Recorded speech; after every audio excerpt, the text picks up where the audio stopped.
Part 5 Domesticity in the Mining Field.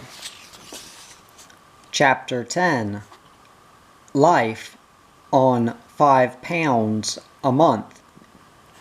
A young aristocrat, full of enthusiasm and idealistic dreams, and his newly married wife, a daughter of a rising burgesses, who had been put away in a case, to use the Japanese expression, with very limited experience of her own and almost no knowledge of the world, began their experimental life not in the Baron's splendid residence in outer Tokyo, but in the Meiki coal mining field in western Japan, far away from classical and complicated social conventions.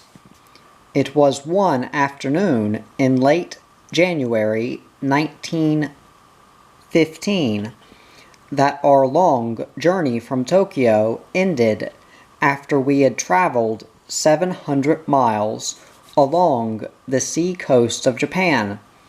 We had enjoyed wonderful views of the Tokaido, passing along the foot of dazzling white Mount Fuji, towering high into the clear winter sky, with lower mountain ranges rolling beneath like blue and white waves. Then we went on to the Sanyodo along the inland sea. Its dark blue water was dotted with numberless small floating islands, and white sailing ships came close to the train window. We arrived at Shimonoseki at the western edge of Japan, crossed the narrow strait by boat, and continued for another half-day by railway through Kyushu.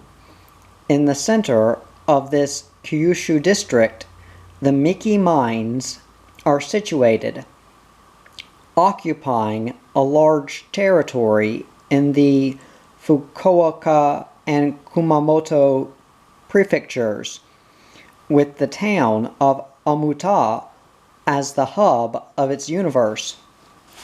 This large mining industry belongs to the Mitsui, the richest family and biggest capitalist in Japan today. The local headquarters of the Mitsui Mining Company, the large chemical factories for the byproducts of coal, and the big powerhouse stand out as the monuments of Omuta. The western side of the town faces Arak Bay, famous for its unknown fires, which twinkle in the far distance on the waters in autumn. The cause of this phenomenon is still undiscovered, despite the progress of science. It is conjectured to be the work of some sort of phosphorescent cell. The Mitsui Company built Meiki Harbor, and large quantities, as well as the best qualities of coal in Japan, are transported from there, thousands of tons of it every day. The coal beds run in a diagonal slope with many branches, and at various levels. Black coal is exposed even on the surface, and then it runs into the ground, deeper and deeper, until it lies beneath sea level, under the harbor. The mines of Meiki as a whole are divided into 5 subdivisions, deploying downward from 1 or 2 huge shafts. Katachi, one of the district centers and the farthest from the harbor, was the point where my husband was posted as a deputy mining engineer. For the first time in my life, I came to a place far from Tokyo, a place of strange activities, of black smoke and dust, With my maid, I stepped out from the train, following my husband, who was greeted by some of his colleagues. I almost lost my nerve at the mean and ugly sight of the industrial town with its forest-like, everlastingly smoking chimneys, with its provincial-looking population, with the unfamiliar sound of the Kyushu dialect. One of the men of the company who came to meet us at the station informed us that the house allotted to us by the company was not quite ready, and so we must stay a few days in the town of Omuta. He took us to a small inn. The next morning my husband left me at 4:30, saying that after his long vacation he must get to work immediately. He had to walk about 4 miles from Omuta to the Katachi pit, and had to be there before 6 o'clock to give orders to the workers. This hurrying off to a pit was the first great surprise to the young wife, who had not quite awakened from her dreamy honeymoon. To my mind, a gentleman worked at his office desk. I had thought of manual labor as the concern of quite another class, so when I discovered that my honorable husband did not conduct his business at a desk, but actually performed physical labor, I was greatly shocked. The problems of laborers, which I had heard discussed by men sitting on comfortable sofas in my father's parlor, had seemed problems conceived in the sphere of imagination, but those I now encountered face to face were hard and concrete. We started for our home among the miners on a sunny winter day. 3 rickshaws left the inn in Omata, carrying the young couple and the maid along the narrow country roads. On neither side of the road was there a single thing to rejoice the eyes. The high, red brick walls of Mikey Prison were on the right, and tall smoking factory chimneys dotted the hillsides, covered with lean and dusky mulberry plantations and barley fields.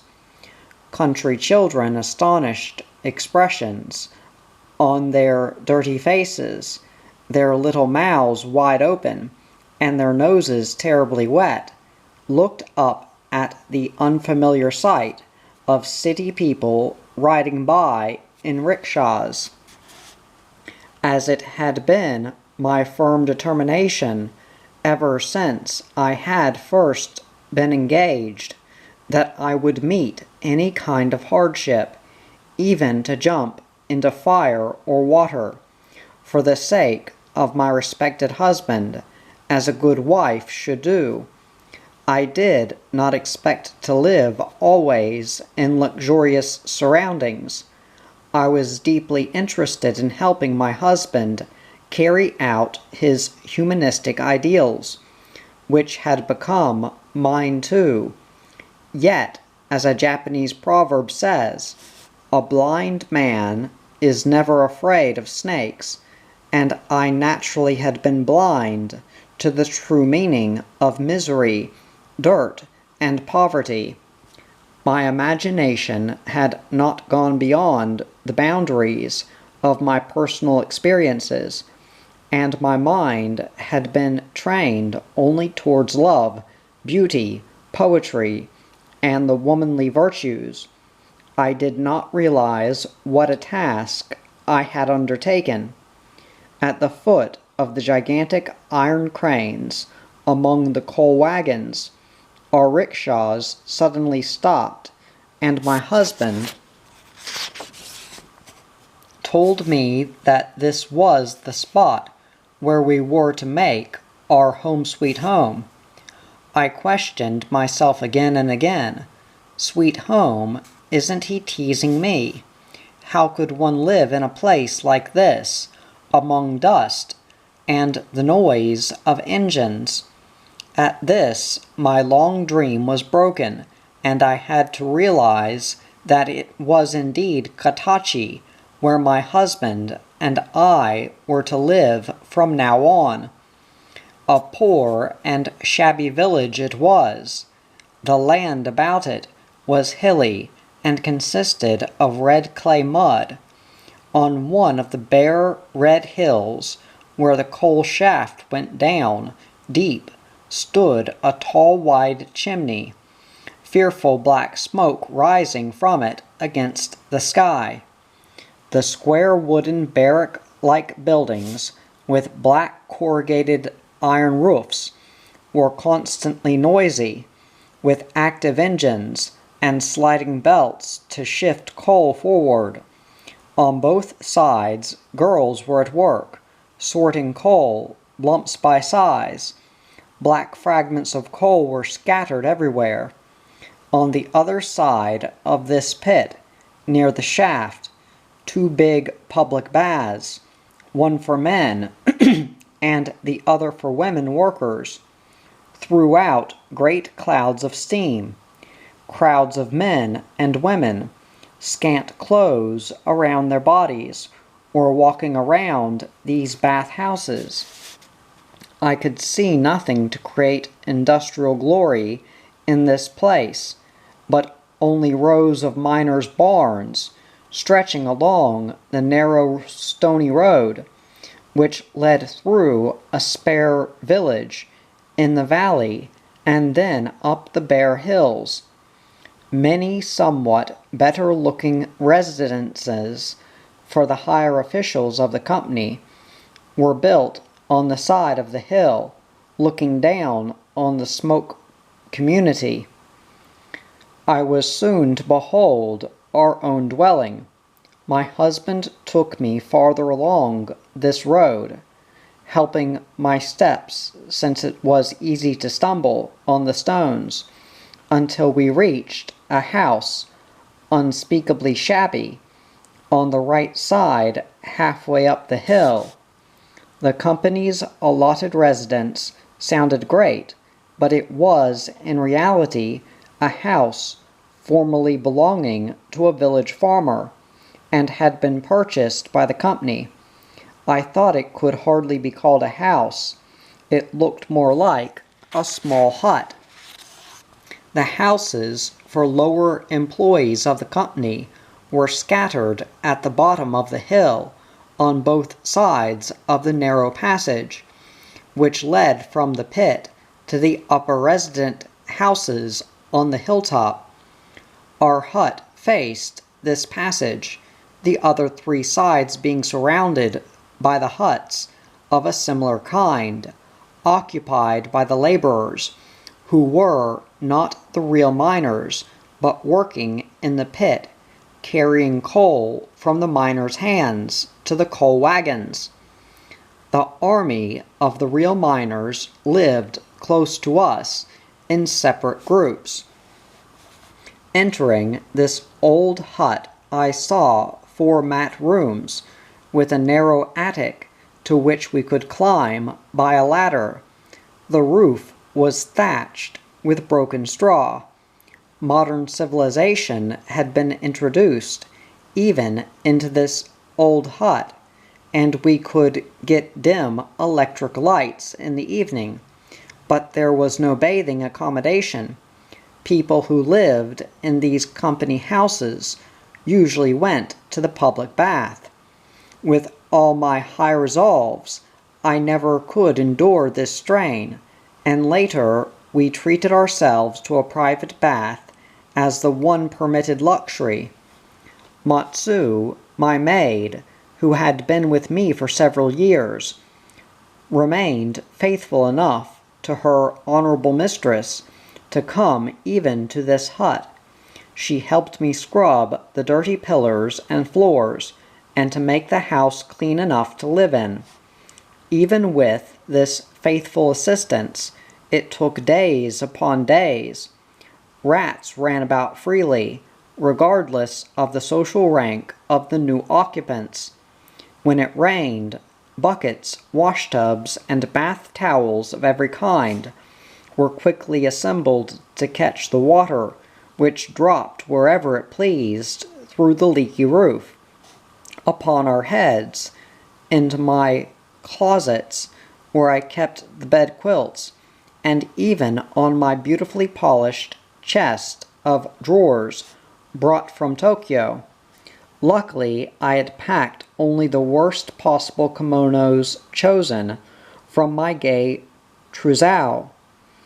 Most of my clothes had been left in Tokyo, deposited in the care of my mother-in-law, who willingly accepted what must have been a heavy responsibility, as it is a general rule for a mother-in-law to take charge of a daughter-in-law's trousseau during her absence.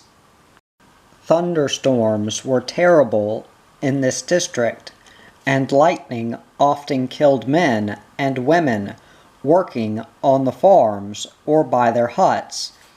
How many days Matsu and I, frightened by fearful storms, stayed for hours under the mosquito net, the big Japanese net of grass linen, which is believed to be electricity-proof. But nature offered some consolation, as well as terror. One hillside not far away was covered with lovely wild plants, and I could gather flowers and tree branches to arrange in the vase on the alcove of our humble drawing-room. To this etiquette I was loyal, and I remembered also my wifely code of bowing when my husband went out to his work at 5:45 in the morning, and came back at 6 in the evening, though it seemed rather out of harmony with this residence of ours. The manual workers were employed under a 12-hour day system, but in reality they were at their places nearly 14 hours. Naturally, the higher employees had to be at the mine nearly the same length of time to superintend them. Thus, our new life opened in an atmosphere of extreme simplicity and hard toil, yet there was much enthusiasm for it. Life in this mining industry, where everybody is engaged in productive work of national importance, is actually more strenuous than life in the army.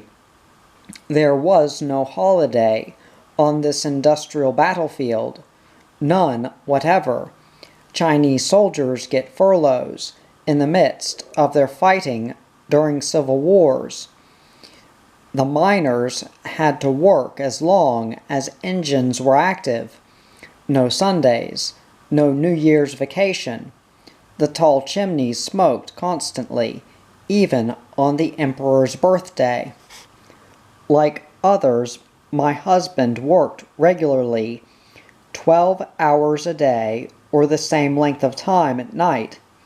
When his shift alternated every 2 weeks, he had to work 24 hours at a stretch. His breakfast consisted of a bowl of steamed rice, one of hot bean soup, and some boiled eggs. It was prepared at 5 every morning by Matsu, who silently struggled in her narrow kitchen to produce these dishes in a very primitive oven, frequently rubbing her eyes, which smarted from the smoke that had no outlet since there was no chimney in the kitchen. As our day began, my husband placed on our low eating table a small squatting image of the peasant's god, made of bronze, which held on its knees a big grass hat that looked like a round tray. After saying grace in the Christian manner, he would pick up from his porcelain rice bowl with his ivory chopsticks a few grains of white rice and offer them on the god's tray. It was an expression of thanks to the people who worked hard to raise the rice, our national food. This image had been sent to us by Dr. Inonzo Nitobe, widely known as Doctor of Law, but little known as Doctor of Agricultural Science. Such he was, however. While my husband ate alone, I would read the Holy Bible to him. I had only learned to read the Bible since I was married, so I did not know much about the Gospels of Christ. I could not help feeling uneasy, lest I should be praying to some unknown god or gods irreverently. For instance, my husband offered his accustomed prayer, "Hallowed be thy name, thy kingdom come," whereas I prayed simply, "Have mercy on him, protect him from all mishaps, while he is in the dark pit." The lives of engineers were as unprotected as those of the manual laborers on this battlefield of the coal industry. For emergencies, my husband always carried a little bottle of perfume in his pocket, and an oblong brass plate on which his name was carved. When men were killed under rocks falling from the roof of the pit, it was hard to know who was who. Hence, this brass nameplate identifying the bearer was very necessary in this profession. The bottle of perfume was my husband's own fancy, like the samurai's artistic way of filling the inside of his war helmet, the kabuto, with incense vapor when death was expected in battle.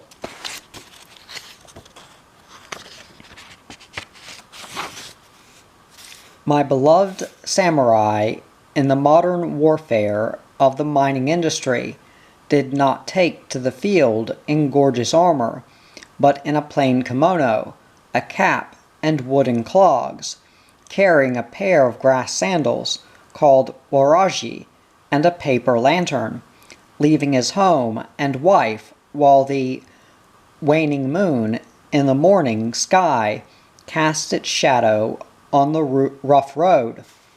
He descended from the entrance of the mining pit by the cage.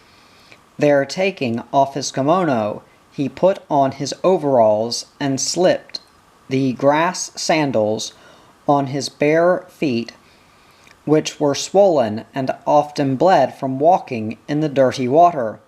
He walked miles and miles along the narrow passages, bending his body almost double, superintending his workers at the coal beds, which are usually low and narrow in Japan.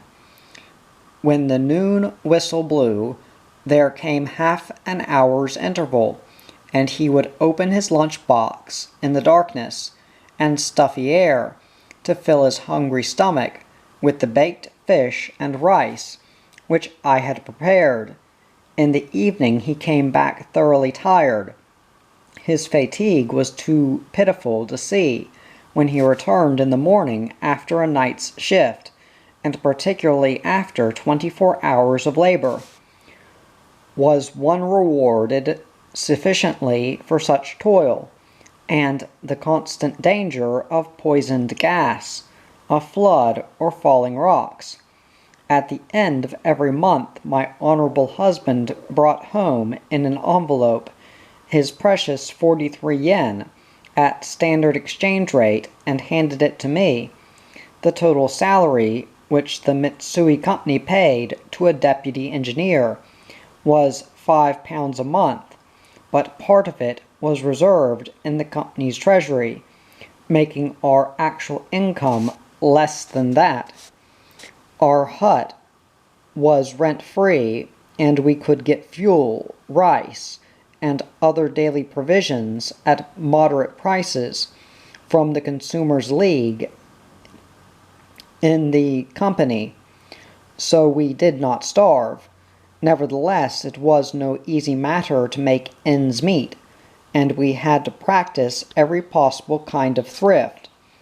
My mother-in-law generously offered help from her household budget, but my husband did not believe in our enjoying extra privileges, while the other employees had to live entirely on their wages and salaries.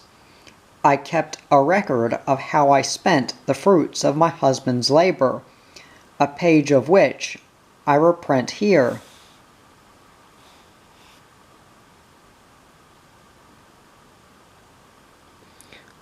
The joy of life may be obtained anywhere, even in a hut. Material abundance is never absolutely necessary for happiness. Occasionally we had a chance to enjoy the sunshine, for which my husband hungered. The company did not set any definite holidays for its employees. They had to take a day off, however, when their strength was exhausted, and my husband took his about twice a month. Sunlight is supposed to be equally distributed by the God of nature, but there is at least one exception. Those who work underground for long hours seldom have a chance to see the sun. The miners needed fresh air, and so did my engineer. When he took a holiday, he absorbed so much fresh air and sunlight as he could. We would walk miles and miles through green wheat fields, breathing in the fresh fragrance of the black earth. We climbed hills to hunt for wild azaleas. We lay down in the daisy fields, in the sunshine, as in a deep bath. During the heat of summer, we took our lunch boxes into a pine grove, and after we had eaten, with the cicadas singing round us, we slept. Our life in the Meike mines lasted from the beginning of 1915 to the autumn of 1917, until our family doctor advised my husband to take a long rest on account of his failing health caused by hard labor. During these 3 years, I had several appalling experiences. One day a man, who had been a mine boss, called on my husband at our house to ask for a special favor, promising a small commission in return. My husband refused to cooperate. The same man called again the next evening with a dagger in his pocket and threatened the young engineer of the company. My husband told this man that he would not engage in any unfair practice in any circumstances. He also told him that we had practiced jiu-jitsu for many years in Tokyo. This was true of my husband, but not of me, so that neither of us was afraid of his dull dagger. Intimidated, the rascal went away without harming us, but a few days later we were awakened by a sudden fire alarm and saw a house about 5 minutes' distance from ours on fire. It was a quiet night with no wind. The flames shot up straight.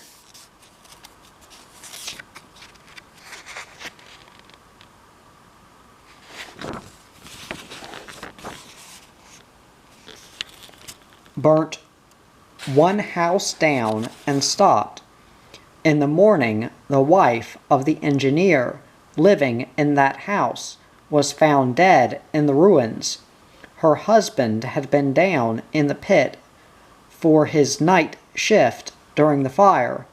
The village policeman examined the woman's body carefully and discovered that she had been killed by a dagger and that someone had set fire to the house to pretend that she died that way.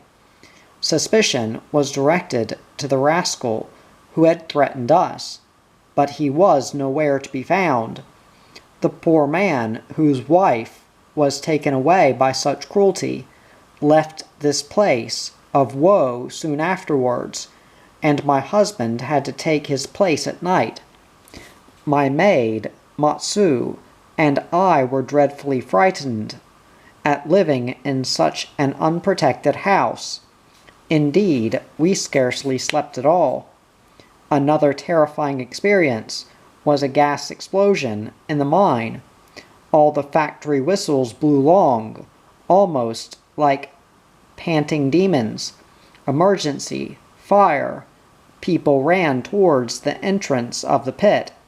Some of the wives and children of the miners were already there weeping and screaming when I arrived. I did not cry, of course, but could not stand quietly, so I walked round the house and up and down the front passage. The 6 o'clock whistle had blown a long time before, but my husband had not come home. In the evening, a woman laborer came to me to collect an extra lunch box to be sent down. Impatiently, I asked the woman if she knew anything about my husband. "No, madame, nobody knows who is living or who was killed in the confusion of poisoned gas," she said. "I have only the order to collect all the lunch boxes in the village. That's all, madame." She left me in a hurry. The night seemed endless. Neither Matsu nor I went to bed. I was brought up on the principle that a good wife should not lie down while her husband is at his work. Yet when dawn approached, I seemed to have fallen asleep unconsciously, worn out by the shock and worry, and I dreamed that God appeared to me in a white robe saying, "I have called your good husband." I awakened covered with perspiration. The next day, in the late afternoon, the lunch box came back from the pit empty, and with a slip inside on which was written, "I am safe. Don't worry, dear Shidzue." The following morning, my husband returned completely worn out and coughing badly. He slept like a log. I could gladly have stood the hard life there among the ignorant and exploited miners if I could only have helped my husband in his study of social problems.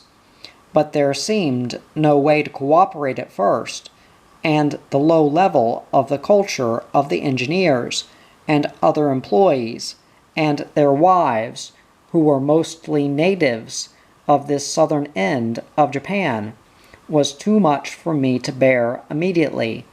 As they were my husband's co-workers, I had to meet them on equal terms. On any occasion of happiness or sorrow in a family within this circle, all the wives worked together to get a grand feast, ready for men to eat and women to serve, all making merry and talking on vulgar subjects over their wine cups. I worked among the women, according to the social rules of the place. They lived almost always half naked in this hot region, and when I paid a call, I was often shocked to be greeted by the wife of the house, dressed only with a piece of white cotton around her waist. I was also often frightened by a visit from a mine contractor. His kind came into the mining field to drive a bargain over some construction round or in the pit, and looked to the engineers for special favors. They almost always came to our house during my husband's absence and asked me to persuade him to aid them, offering me presents for my pains. I always refused the gifts, but sometimes they ran away, leaving them at my door. The gift was often a basket of stale bananas or a box of musty sweets. On my husband's return, he always told me to take them back to the callers, and the next day my poor maid might have to make a long trip on foot to a neighboring village to return the unwelcome gift.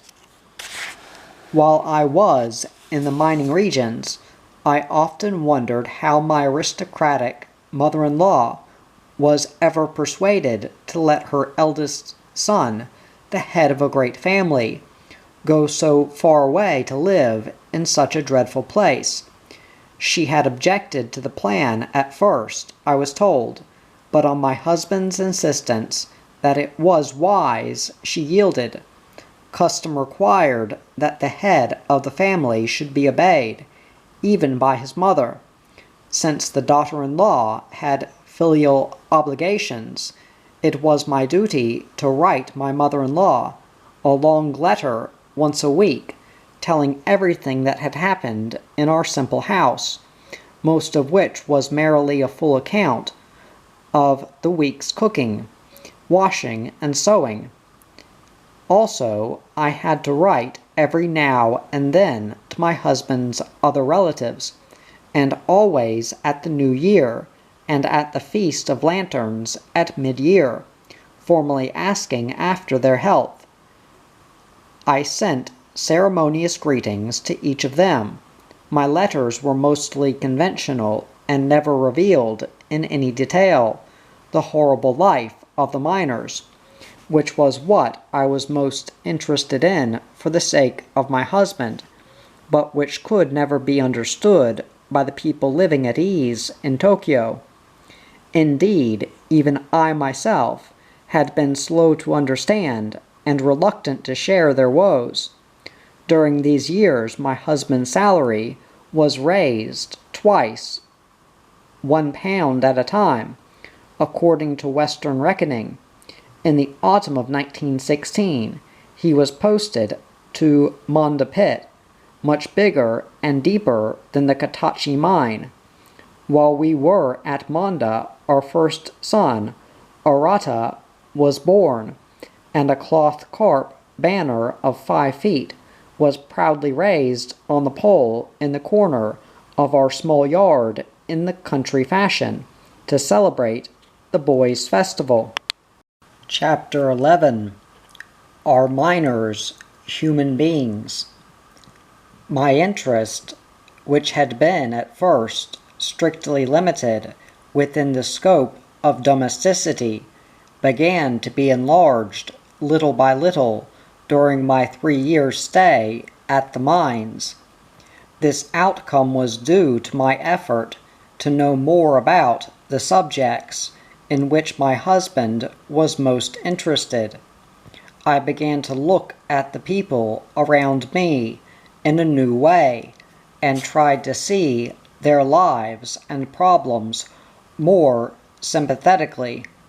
One day, while I was at Katachi, I asked my husband to take me down into the pit, descending 700 feet into the ground. This old-fashioned mine had only one cage, which was used for carrying up and down both coal and human beings. The cage had just a platform to stand on, no wall or rails around it, so when it started downward, it ran so fast that I felt as if I were, in an instant, thrown and dashed against the bottom of the earth. Pitch darkness, heat, and moisture reigned in this subterranean world. As I groped along the passage, guided by my husband, with a little dim mining lamp, the ceiling came down lower and lower. I had to bend double and pay constant attention to my steps on the rocky path, slippery with puddles of water. Rumbling coal trucks dashed through this dark, narrow passage, constantly, but without any warning of approach, a very dangerous proceeding. I smelled rather, the rows of stables in the darkness. The horses were worn and feeble, their energy lost by their long stay underground. They were used to pull coal wagons in some parts, where the path was wide and the roof was high enough for animals to pass back and forth. As I went farther and farther, the roof of the pit dropped to less than 4 feet high. Naked men squatted on their knees, digging coal with their picks. I felt that I could not go any farther, but my husband told me that the miners worked in places narrower and lower than this, and that women had to creep into these passages like wriggling worms to pull baskets of coal out to the place where the wagons stood. Perhaps I did not spend more than an hour in the pit, but I felt that I could not stay a minute longer. I looked at my husband, wondering how in the world he dared to select this profession voluntarily. Yet he seemed to me utterly absorbed in it. He treated the miners in the most democratic manner, a reflection of his Christian humanism. With his sensitive heart and his sympathy for and deep insight into the conditions of the Japanese miners, he seemed to me a true hero, or a prince in disguise, and though I could not quite understand him, I was perfectly happy to follow with absolute trust. About 50,000 miners and their families were attempting to survive in this mighty mining district.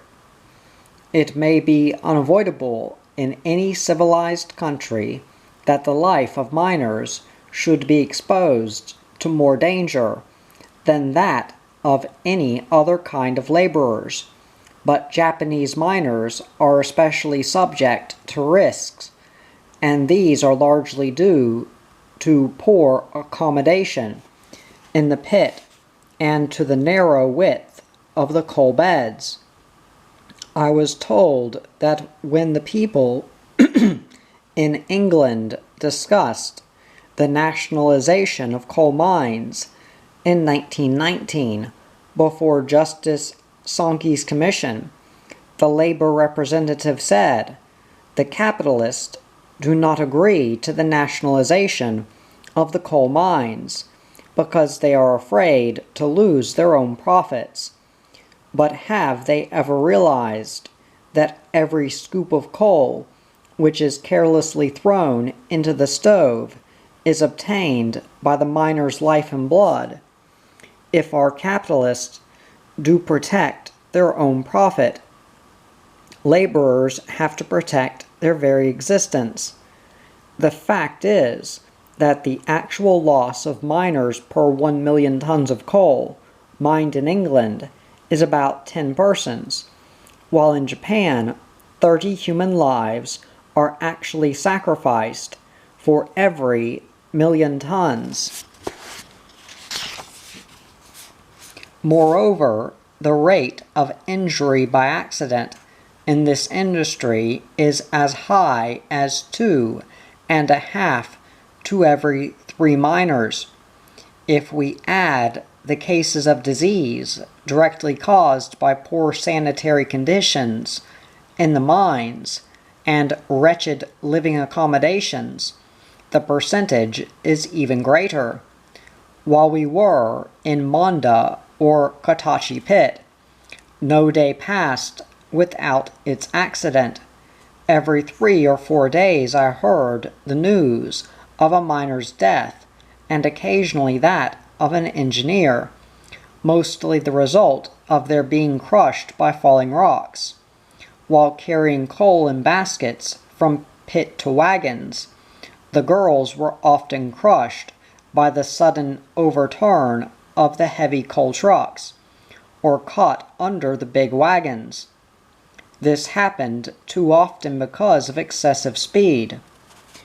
I used to stand at the front of our house, at Katachi, of an evening, when the 5 o'clock whistle blew and the shift to the night work began, waiting anxiously for my husband's safe return, while I watched men and women plodding up hill to their homes and downhill to their work, each with a lunchbox and pickaxe, up safely with the mercy of the gods. They exchanged greetings in this fashion.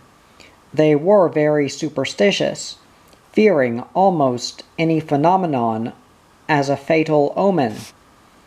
Don't become the sweetheart of a miner, my girl, when a gas explosion comes in just one moment, then goodbye forever to your man.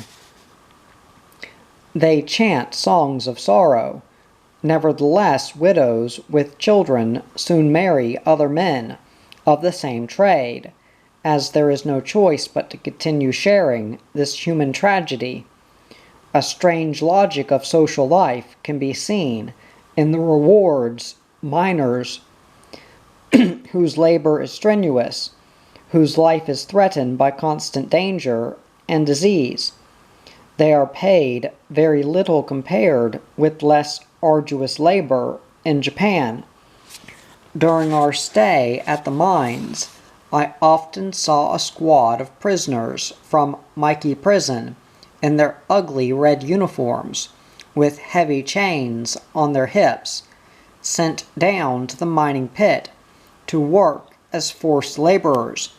Often miners had to compete for pay with these groups of chained prisoners. Other wage competitors are the women and children of their own families, who are given various tasks because they are so much cheaper. It was only recently that Japan adopted prohibitive measures against the employment of women miners and against midnight labor in general for women, both regarded as evils in Western countries long ago. While I was at the Miki mines, wives and daughters of miners went down in a half-naked condition, mingling with the naked men laborers. They followed the men and carried out the coal as the men loosened it with their picks.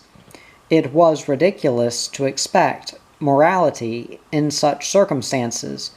Women who worked in the darkness had a pale complexion, like the skin of a silkworm.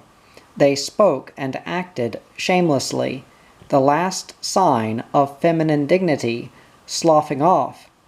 Often pregnant women, working until the last moment, gave birth to children in the dark pit. It would be hard to tell the difference between the life of pigs and the life of these miners. Certainly the human beings were living like animals in barns. These barns were built on the bare hill in rows, barrack fashion, out of poor rough boards, roofed with thin sheets of zinc. One barrack was usually divided so as to house from 5 to 7 families. Each one of these booths was about 12 feet square, separated from the adjoining booth by thin boards. The average size of one family was 5 or 6 members, and there was only one lavatory for a whole row of barracks. There was neither gas nor water. It might be bearable in winter to live in a booth, crowded with 5 or 6 people, but how could one stand the summer heat of South Japan in such conditions? I felt especially sorry for those who worked at night and had no place to rest their tired bodies by day, against another night's work. They just lay down on their mats, while the women were chattering in groups, washing and cooking, and the children making noises everywhere. My husband often told me that when their bodies were weary, the men became more careless, and hardly had energy enough to avoid injury, even when they were aware of danger. The people who lived in these barns were strictly watched, and loyalty to their employers was enforced. It was impossible for them to run away, nor could labor organizers get among the miners, for labor unions were severely banned in the coal field. Even today, the miners are unorganized and exhibit only meek feudalistic submission. However, perhaps owing to their meekness, the Japanese miners are fortunate enough to be protected as citizens, and they have never been attacked by machine guns, as has happened in some so-called civilized countries. The miners I knew were usually desperate. They saw no hope in the future, and sought merely momentary pleasures. Men and their wives quarreled a great deal. Men beat women and children. The quarrels were more frequent on their paydays, which came twice a month. Many men actually drank nearly all their pay before they brought any money to their families.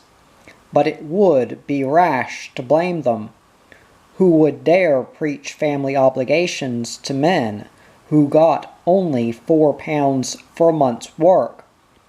The average wage for men in those days was about 40 yen, £4, and 24 yen, £2, was the maximum pay for women for their monthly labor. Now this pay has been raised a little. The low rate of workers' wages was not only due to the low social status of laborers, but must be largely attributed to the lack of efficiency in their working power. They could go to their work only 16 days a month on the average, for their physical strength was unequal to greater strain, owing to conditions in the pits and to the low quality of their food and housing. The women usually went down with their husbands, sometimes taking their babies on their backs, as there were no crèche provision. As soon as children were old enough, both boys and girls went to work, competing for wages with adults. But there was no other way for the population to keep alive, unless it could manage to control the overflooded market of cheap labor by exercising birth control. I often wondered whether the Japanese capitalists were true to their consciences in saying that the beautiful family system in Japan made men, women, and children work harmoniously and pleasantly at their tasks, when they claimed exemption for Japanese women on such grounds in the international labor regulations drawn up at the Labor Conference in Geneva. Where is the harmony in fact? Where is the joy of labor in truth? Women who were already fully tired from their long day's labor in the mines returned home to carry pails of water from a distant well to their kitchens. They cooked, washed, and nursed like other women whose energies are spent only on such domestic tasks. Naturally, they were abnormally nervous and exhausted. They often beat their impatiently hungry children, who could not wait for their mothers to cook the meals. Nothing could be compared to the sight of these crowded nests of ignorance, poverty, and misery. It is the very picture of HUDs, children receiving little affection even from their parents. Westerners often say that Japan is a paradise for children. I wish this were true, but my impression of the children in mining camps is so vivid that I can never forget the horror of the dirty little creatures who haunted the garbage box at my door. My heart ached when I saw babies coughing badly and left without medical attention till they died. I shuddered to see youngsters screaming and running away from home, pursued by peevish mothers, with big pieces of firewood in their hands. Why must women work outside the home like men? Why must the mother breed and nurse while she works for wages? As I watched the lives of these laborers and their women and children, these questions rose in my mind, but I myself did not realize then that they were the seeds that were to grow and revolutionize my own life. Part 6. My preparation to be self-supporting. Chapter 12. The influence of the Russian Revolution in Japan. The Japanese are omnivorous readers. This is what people who travel in Japan often say when they see so many bookshops in Tokyo, sometimes occupying entirely a large quarter of the city. Other cities in Japan are not far behind the capital in this respect. Shops for both new and second-hand books are like drugstores in American cities and cafes in France. The great numbers of the bookshops may not mean that the Japanese digest well what they have read to feed their great appetite for knowledge, but certainly they read well, and they are earnest seekers after new knowledge. Books, magazines, and papers often enjoy an enormous circulation in this country. Asahi and Mainichiya, the two major newspapers of Japan, have circulations not far behind those of the great Western papers. Even more surprising to foreigners are the huge and conspicuous advertisements of books and contents of magazines that occupy the whole front pages of these papers. During the year 1925, Japan was listed as the country publishing more books than any other except Germany. Books are cheap. Moreover, and actually, the reading population is exceedingly large. As for favorites, those dealing with nationalistic or war topics now top all the rest, although only recently cheap editions of Marxian essays and the literature of that affiliation were most popular. The vogue for Marxist literature was preceded by enthusiasm for liberal writings, translated from or influenced by European literature. Translations from the works of Turgenev, Dostoevsky, Gorky, Tolstoy, and other Russians long held sway among young intellectuals. Indeed, Tolstoy's Resurrection became so popular that it was dramatized by a Japanese playwright, and Madame Sumako Matsui, the greatest Japanese actress of the day, played the heroine's part. A popular song composed for the play became so well known that even the country children hummed the tune.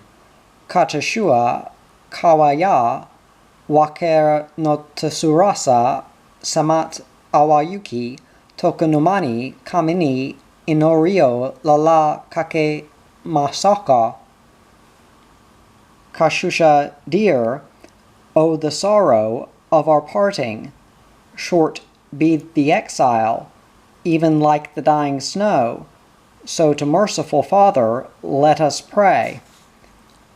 Until the great currents of Russian thought penetrated Japan, Russia had been known to most Japanese only as the defeated power struck down in the Russo-Japanese conflict. To some it seemed an uncanny country with its huge territories adjacent to ours, a fact which constantly provoked delicate political relations between the two countries. But perhaps the literature of no other foreign country has ever been more welcomed by the Japanese than that of Russia after the war. The gloomy stories of peasant life and of struggles under the despotic rule of the Tsar won such sympathy in Japan that the study of Russia became like a fever among the Japanese intelligentsia in this post-war period. Then, when the Russian Revolution took place in 1917, shaking the world's civilizations to their foundations, creating confusion, hatred, and praise, interest in Russia almost completely dominated the minds of Japanese intellectuals. While the Japanese were busy reading the Russian revolutionary literature, social unrest at home began to attract our attention more and more. The social movement of other years, which had taken the form of free and democratic thinking against a background of feudalistic survivals, had almost completely lost its hold on the people as a result of the persecution by the Meiji bureaucratic government, but it began to revive gradually after the World War, when an unexpected prosperity and a sudden expansion of Japanese industry brought about a great dislocation in the relative prices of commodities. Class differences grew sharper, and want kept pace with wealth. These domestic conditions, plus the stimuli of the Russian Revolution, brought about rice riots in Japan in August 1918. The trouble was started by a group of fishermen's wives in Toyama, a prefecture in the middle north, Japan. They had been suffering from the quickly rising cost of living, and especially from the unreasonable jump in the price of rice. Led by these women, the mob attacked rice shops. Quite instinctively and without any previous planning or agitation. The resentment of hard-pressed women with hungry children to feed has been a great factor in the history of every revolution. As soon as this small local incident was reported in the papers, rioting spread like wildfire. Similar revolts, but on a bigger scale, occurred all over the country, until finally Tokyo itself was caught in the raging flame. The dissatisfaction of laborers and farmers, whom conditions had pressed down to the level of slaves, and whose very lives were threatened by low wages and the high cost of living, exploded everywhere after a match was struck by the first rice riot. At that time, my husband and I were living in Kamakura, for, as I have said, we were forced to leave the mining field on account of his physical breakdown. Driving to Tokyo one day during that August, I had to go far off the normal route for the sake of safety. I was going to Uyeno Station to meet my mother, who had taken my baby to the summer resort of Karuizawa and was now bringing him home to me. Along the main road, a huge crowd of excited people were throwing stones at every motor car that happened to pass to express their antagonism towards the well-to-do. In those days, taxis and other cheap cars were few in Japan, and our imported motors were all luxurious ones, seeming to the poor symbols of wealth, exploitation, and selfishness. The Mitsui Company had offered my husband a position in its Tokyo Chemical Laboratory to study coal washing. He had accepted, and at that time he went to this laboratory every day from Kamakura. All his free time was devoted to studying labor problems and their relation to the national wealth. Since he approached the problems on the basis of his actual research work at the Meike mines, the capitalistic organization of society became more and more questionable in his mind, and he began to desire to go abroad to learn more about the issues involved as they were unfolding in Western countries. In the meanwhile, my mother-in-law became very sick, and we were called back to Tokyo to look after her. She had been much pleased with the fact that a grandson and heir had been born to the family, and now that her daughter-in-law was expecting the second child soon, she was quite satisfied and passed away quietly. Our second son was born in the grand house of Baron Ishimoto, an interesting contrast to the birthplace of his brother in the small cabin-like room at the mines. My husband named our second son Tamio, using the first of the Chinese characters standing for democracy, as he wished his son to grow up in a democratic way.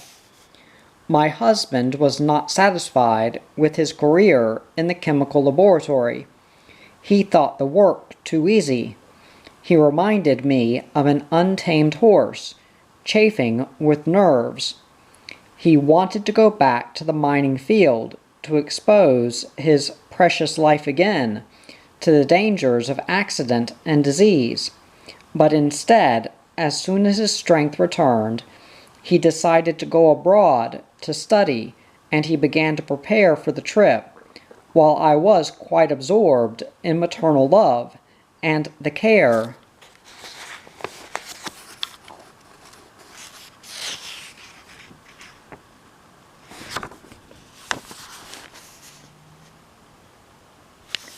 of my two babies.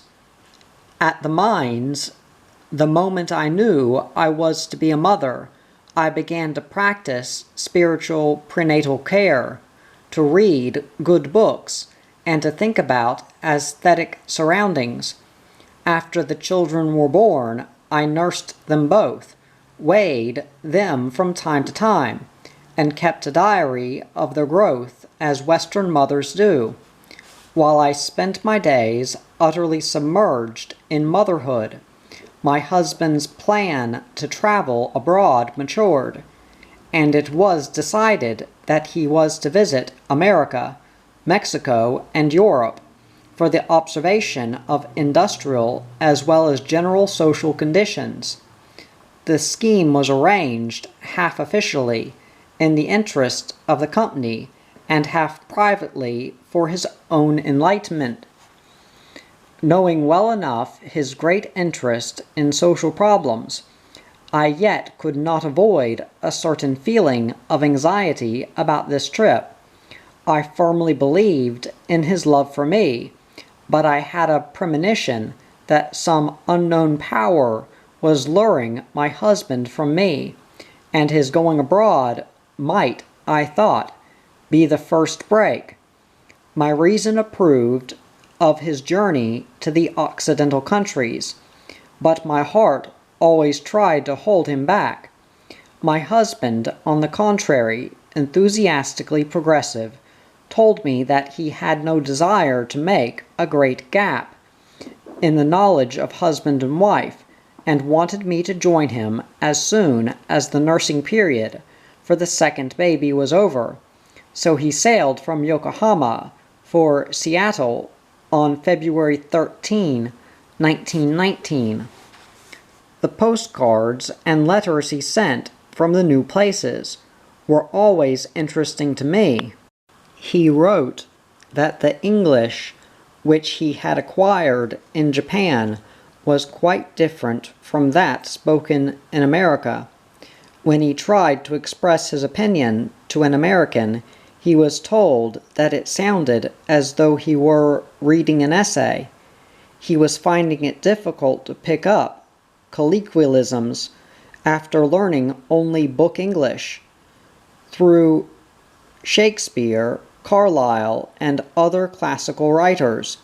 Finally he wrote, "Don't come abroad if you seek pleasure and new fashions in clothes, or are planning to spend your time only at the theaters, or motoring like other burgesses mesdames." But he added, "Come to me if you will educate yourself, feed yourself with knowledge of the world, prepare yourself to swim abreast the world's new tide." This sermonizing may be somewhat excusable, since my understanding of social problems and my attitude towards life itself remained on a low and childish level compared with my husband's. In Japan, as you have seen by my story, girls spend so much time in being trained in domestic affairs and artistic culture, and marry so very young, whereas boys go to colleges and universities and spend all their time studying sciences and sociology, and marry much later as a rule. At any rate, the only way for me to catch up to my husband's level was to study constantly, paying careful attention to what was happening in the world, besides doing the daily round of housework and nursing the babies. It was only during these days that I awakened to see myself as an individual, and to try to understand my relation to society. I began to take an interest in my own growth, while I was absorbed in watching the growth of my babies. I was often haunted with a prophetic fear that something would happen in the end which would take my husband away from his family, from the life of peace and love we had known together. This psychic intuition acted so strongly on my resolve that I followed him across the wide ocean, although the separation from my children was hard to bear. I wrote in my diary about my struggle in leaving my sons behind. July 14th, 1919. The train by which my two babies were going away to Kamakura with their nurses was to start at 3:40. I was standing on the platform of the Tokyo station and looking at the two little faces cunningly peeping at me through the frame of the train window. The smaller one looked like a chick just emerging from his shell in his baby clothes of cream color, lovingly smiling, showing his two pearl-like front teeth. The other face was a little larger, with apple-like cheeks, looking handsome under shiny black hair, his black eyes so wide open and staring into his mother's face. half puzzled as if to say, "Why don't you come with us?" The train glided out of the station with these two loving little faces, framed in one of its windows. Their mother came back home alone, carrying the precious picture in her mind, the picture of the children's faces through mother's eyes, so innocent, so loving, not to be painted even by a great artist. Coming back to my lonely home, I sat on the cushion in front of my low writing table, still carrying this picture of the two little faces in my mind. I touched my eye with my finger. A few drops fell on my knees. Oh, how could I leave those darlings behind? For 2 years. How could I miss even a day of watching over them as they grew, as they added new words to their vocabulary, as they learned more about the art of self-expression? It's a pity to leave them behind. They will miss mother's warm breast. I hate to leave them. It is hard, very hard to go away. I much prefer to stay with my darlings, but I believe firmly that it is my duty to endure this trial of separation in order to study more while I am young, so that some day in the future I can carry out a mother's duties to them in manifold measure.